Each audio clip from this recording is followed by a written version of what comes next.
আসসালামু আলাইকুম। আজকে আপনাদেরকে একটা কাজ দেখাবো। কাজটা হলো আর কি, আমার একটা চার্জার আর কি, অরিজিনাল চার্জার, এটা দিয়ে চার্জ দিতাম। হঠাৎ করে এটা টান খেয়ে আমার হাত থেকে চার্জারটা ভেঙে গেছে একটা পা। তা আমি আর এটা ভালো কোনো চার্জার পাইতেছি না। তা আমি স্যামসাং একটা চার্জার নিলাম। এই দেখেন আপনারা, তোমরা একই রকম মুখ, ঠিক আছে, বডি একই রকম। তা আমি ওটা থেকে খুলি, ওটা থেকে একটা কাঁটা নিলাম, নেওয়ার পরে এটার মধ্যে ফিটিং করে দিলাম, কিছু গাম দিয়ে দিলাম। দেওয়ার পরে আমি এটারে আটকাই দিলাম, দিয়ে আধা ঘন্টা রাখি দিছি।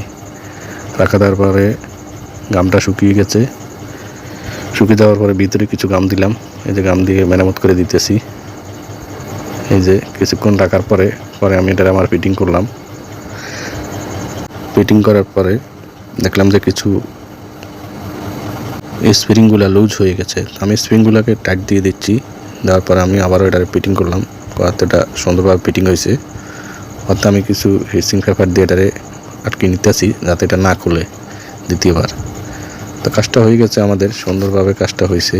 আর আমি এটা এখন ব্যবহার করতে পারবো, আগের মতো চার্জ দিতে পারবো, ফুল চার্জ হবে তাড়াতাড়ি।